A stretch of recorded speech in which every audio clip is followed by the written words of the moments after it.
I'm Gary Welpley, and I've been doing all kinds of photography for many years. And one type that I find especially challenging is existing light photography. That's what we're going to cover in this program. In a nutshell, existing light photography means taking pictures with a light that happens to be on the scene.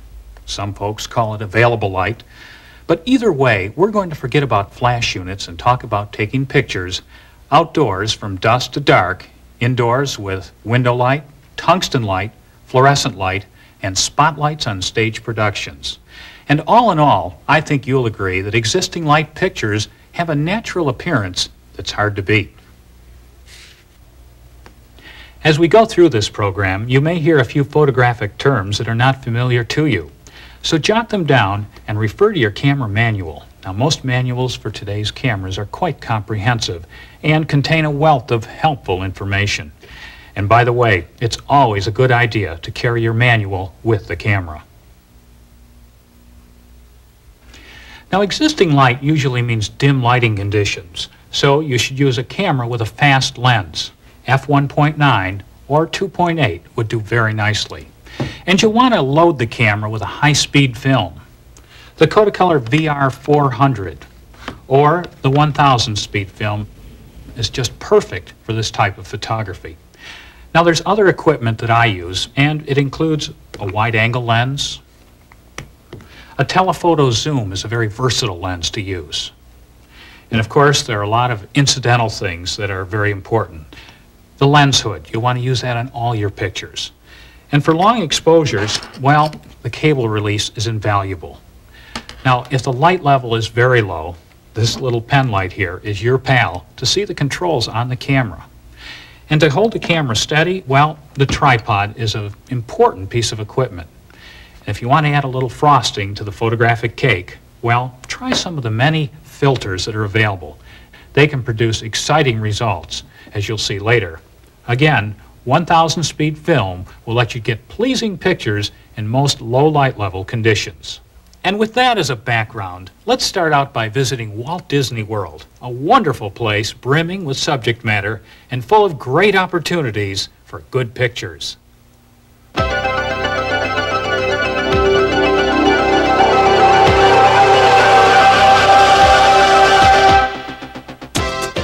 To a photographer, EPCOT Center has to be as close to picture paradise as anyone could hope for. Just remember, though, good pictures don't just happen. As you walk along, be on the lookout for good camera angles, because composition is important in every picture you take. Including foreground interest adds depth to the scene. Trees, railings, fences, or other interesting objects are excellent for this. And while checking for camera angles, it helps to be aware of the lighting conditions. Lighting enhances any scene, but poor lighting can ruin even the most well-composed pictures. If there's a time of day that's most fascinating to me, it has to be twilight. There is a certain mystery and mood to the lighting. Buildings become a silhouette against the blue sky. The lights in windows take on an interesting warmth, while street lights seem to glow. But this magic time of twilight is very short, 20 to 30 minutes after the sun is set. You're probably wondering how to get the correct exposure for scenes like these, and actually the technique is very easy. As you look at the scene, there's a bright part of the sky, and that's where you're going to get your exposure reading from. Make sure, though, that your camera is set for manual, not automatic. Once you have the proper combination of lens opening and shutter speed, you're all set. Just take the picture. Don't forget, composition is very important in your photography. More often than not, the same exposure can be used for many similar scenes. Here I used 125th of a second at f5.6 with 1000 speed film. The nice thing about photographing lighted buildings in twilight is that you can use a fairly wide range of exposures and still get pleasing pictures. Well, the magic moment of twilight has passed, and of course, the sky is very black, as you can see. But don't put your camera away, because there are a lot of good picture opportunities ahead. It really comes down to an awareness of the lighting the direction, the quality of light, and I think you'll find that by getting closer to the subject, eliminating a lot of that black sky, it'll improve your pictures. And most of all, use your imagination.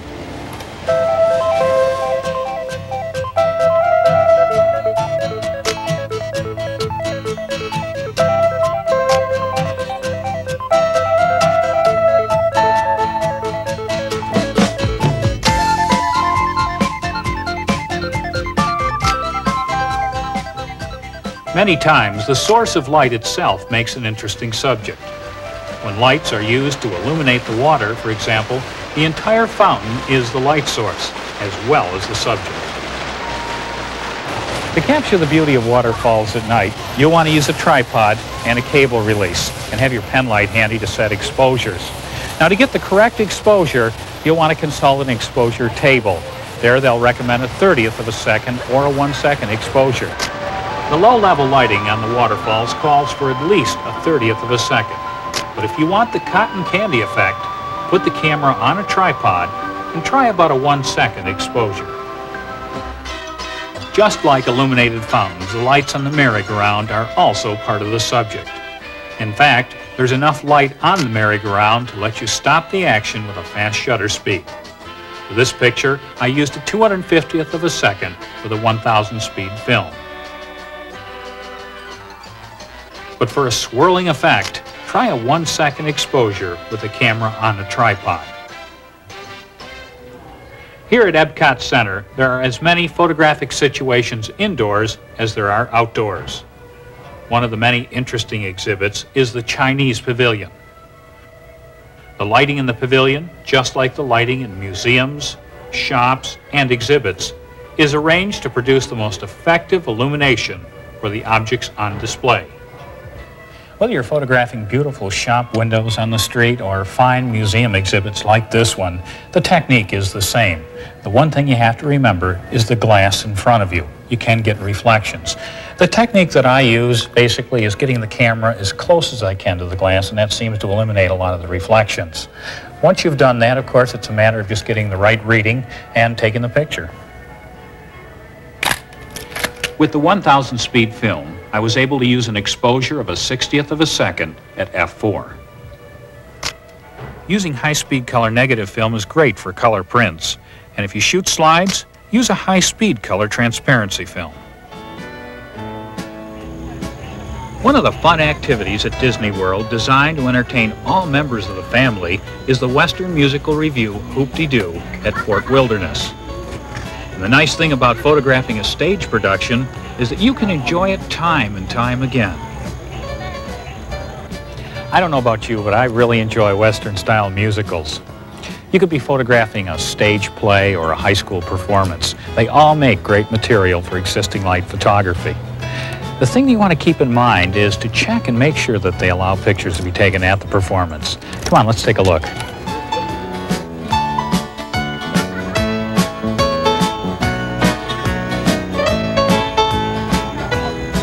You know, the show is just about ready to start. Of course, existing light photography is a great way to capture the fun and excitement. Some people use flash, but it's very obtrusive both to the performers and the audience. You don't want to ruin the good time that they're having. When it comes to exposure, well, I think the easiest way to get good exposure is to refer to the exposure table packed with your film. There's a category for stage performances, and they tell you also that if the spotlight comes on the stage, well, then you're going to have to cut your exposure back 2 stops. But it's really that simple. You can go ahead and take your pictures. If you want to get a little bit of variety into your picture taking, well, use the telephoto lenses to bring the action closer, and use your wide-angle lenses to get the overall feeling of the staging and the color and the excitement.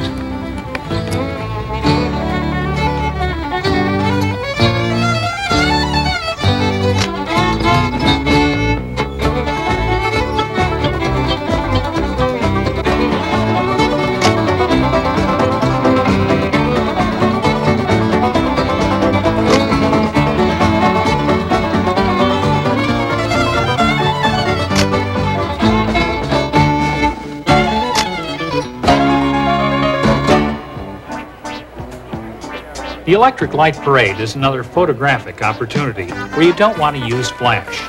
Here the light is the subject. It's not easy to figure the exposure for pictures like these, so make an educated guess. And by all means, jot down the settings. When your pictures come back from processing, you can select the best exposure for future reference. My best guess here was about a 60th of a second at f4 with 1000 speed film. Night lights give you an opportunity to use those special filters I mentioned earlier. Here I used a diffraction grading filter to create those ghost images and rainbow colors. Now, to be more creative with your zoom lens, try zooming while you use an exposure of 1 second with the camera on a tripod.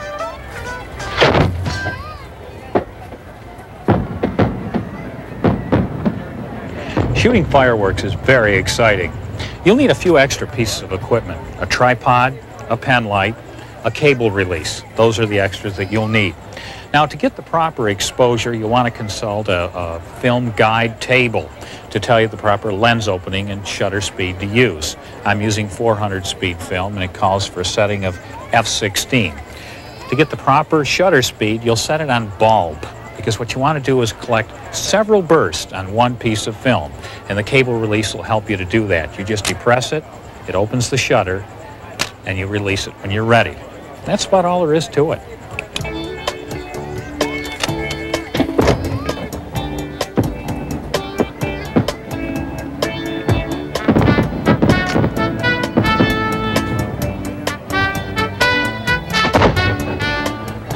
To make a more interesting photograph of the fireworks, try using a special effects filter such as the diffraction grading filter I used here.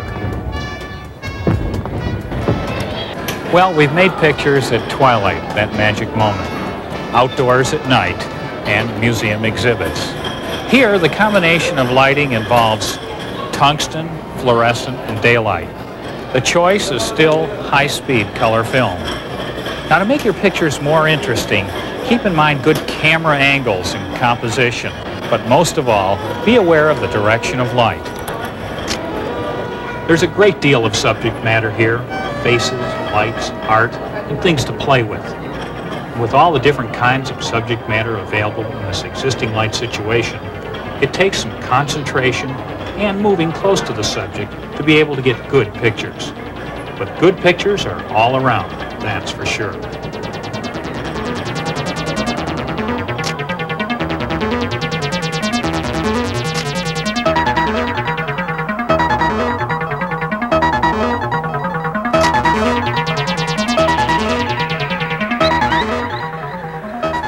Neon lights make a fascinating light source for pictures. The thing you have to be careful about, though, is when you meter the scene, because the brightness of the tubes will fool the camera meter. The photograph would be underexposed and silhouetted. To capture more of the expression on the young man's face, you might want to come around to the side. And to get the correct exposure, well, you come in close, get a reading of the face, and then take the picture. Good, good, good. Hold it. Good. Wow, look at this color. Come on down here. This is crazy. Sometimes it's fun when you just run into the most colorful subjects like this. Jackie, you stand there. Scott, you stand there. Come on, lean out now. Good. Whenever you find a place like this with so much color, you might want to try your telephoto lens for close-ups.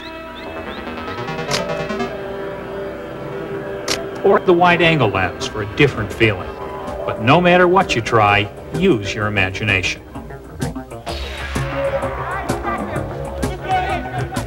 Here's a situation where you can't ask your subject to pose for you. Sporting events such as the Empire State Games are usually fast-moving. Photographing sports events offers another interesting challenge because you need to focus, compose, and shoot fast. The easiest way to do this is to let the player or the action come to you. Pre-focus your camera at a certain distance and wait for the right moment. There will be plenty of opportunities during a game for exciting pictures. An ideal lens is a wide-angle zoom so that you can get more action into the picture at the wide setting, and zoom to the medium setting when the action moves away from you. Before you shoot any indoor sporting event, there are a few tips that you should know. Now, to get the proper exposure, you want to take a close-up reading of the gym floor area, and then you can use that exposure to shoot from the court, or from your seat. A good place for taking pictures in a game like basketball is close to the floor and off to one side of the basket. You'll probably miss some of the action that happens at the other end of the court, but the action you'll catch at your end will make up for it. And if for some reason you weren't able to get an exposure reading from the gym floor level, put on a telephoto lens. Aim down at the floor, but be sure not to include any of the highlight areas. That'll give your camera meter a false reading. Then go ahead and take your reading and use that exposure. My meter reading was a 250th of a second at f2.8 for the 1000 speed film. In a game like basketball, there are many opportunities for capturing peak action. This is the moment when a player reaches the top of the jump and is motionless for an instant before descending. With a bit of practice, you can time your shooting to capture action-stopping pictures.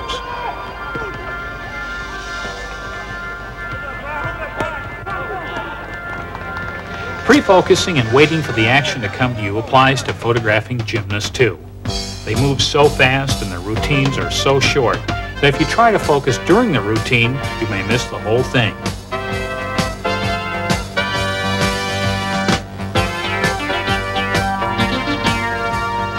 Check your focusing a few times to get a feeling for the various distances you're shooting at. In a few minutes, you'll be able to pre-focus at several spots before the action gets there. To capture the action of a swimmer, pre-focus between the lane markers.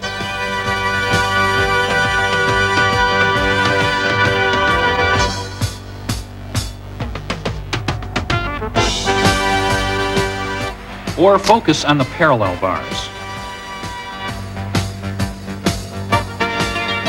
Wrestlers don't move around as much, and so they make it easier to focus. You focus on the center of the mat and let the action take place. Generally speaking, it's a good idea to get to the event early, before they start, and do your focusing and exposure settings while the participants are doing warm-ups and getting ready for the match. To really enhance the feeling of motion, pre-focus once again on a point the subject will move to. Then use a slow shutter speed and pan with the subject. The background will blur and the movements of the subject's body will enhance the motion.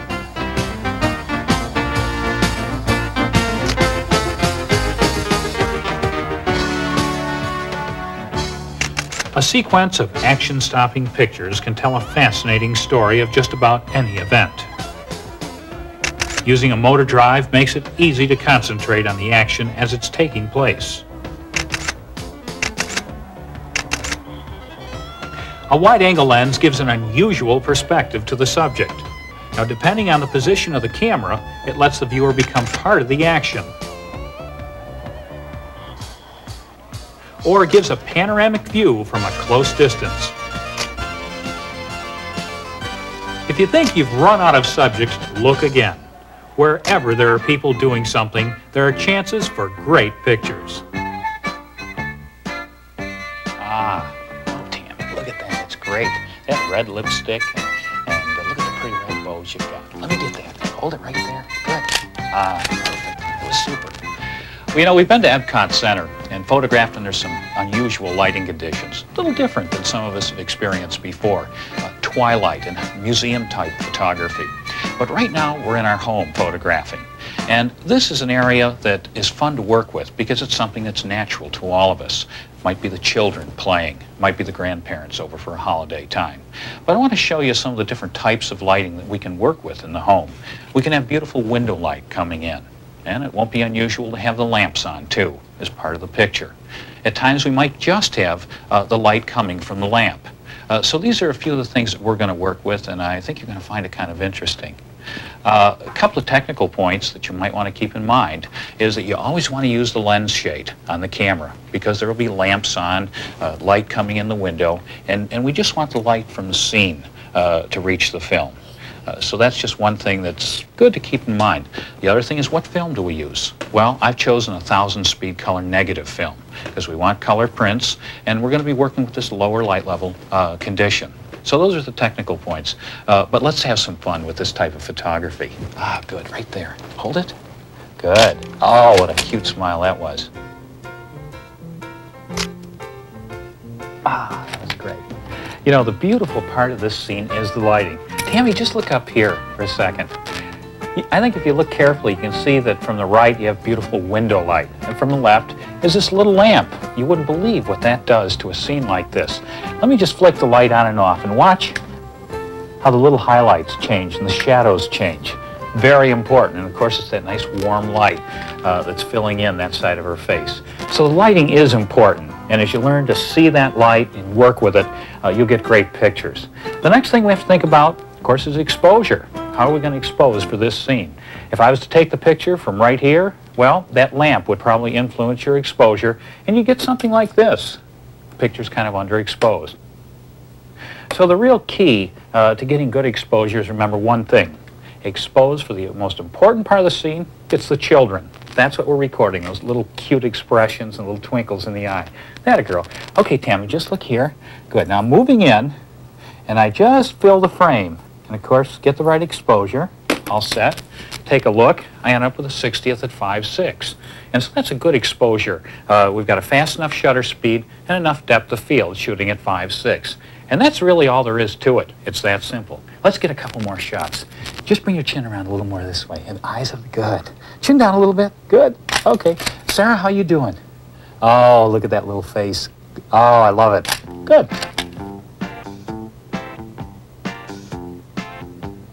Photographing children, you'll find that at times the children will be just involved in what they're doing. The thing of them putting on the makeup and having a good time, the action almost seems natural. And so in that way you get a more candid approach.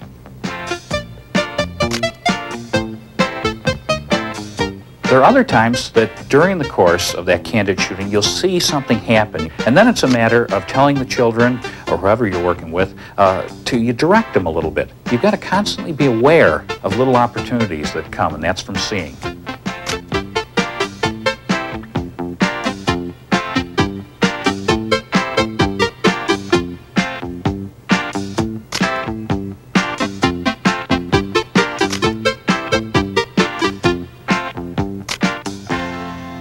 Good, good. There we go. When you're photographing children, it is important to stay down at their level. The results will be well worth it. Now, there's another type of lighting in the house that you want to be aware of. It'll make great pictures, and it will be just the light from the lamps in your home. We're going to take a look at that and see the opportunities. Tammy, come on, let's go over here and try this one.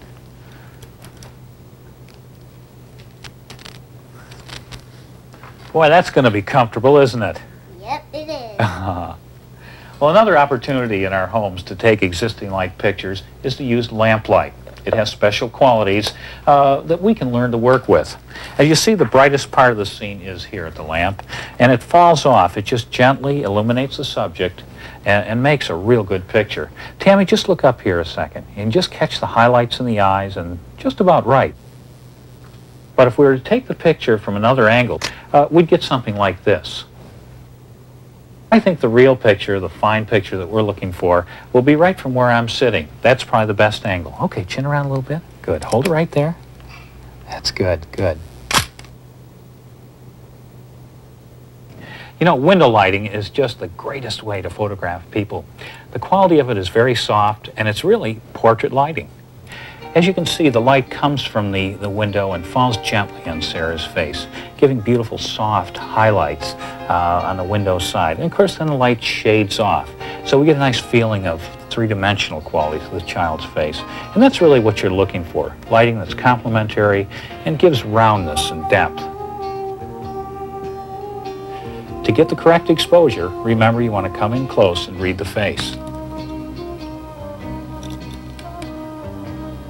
Once you have the correct exposure, of course, then recompose the picture and get those good expressions. Chin around a little bit. Good, good, good.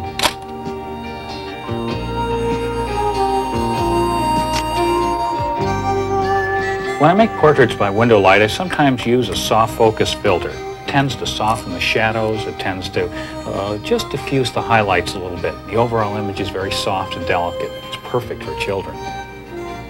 Okay, Sarah, hold it right there. Now just look out the window a little bit. Good.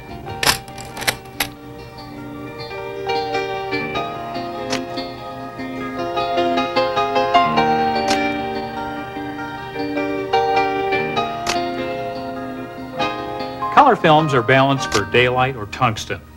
Fluorescent lighting is found in shops, kitchens, bathrooms, and other places where there are picture opportunities. You should use a color correction filter for photography under fluorescent light. Now, the thing about fluorescent light is it'll give an odd color to our photographs, but it's no problem. If you're shooting color negative films, for instance, well, the photo finisher can correct and give you beautiful color prints. However, if you're using color slide film, then your pictures would probably look something like this. Okay, look up at Grandpa there. Good, good. To correct for this odd color, you've got to use a filter, but you have to be aware of the type of fluorescent lighting you're working with. Photo dealers have books that will recommend the right filter for different types of fluorescent lamps. I'm using a 40 magenta, 10 yellow filter. My camera meter will compensate for the filter factor, and the results will look something like this. That's good, good. To add interest to your pictures, look for the best camera angles to enhance the composition.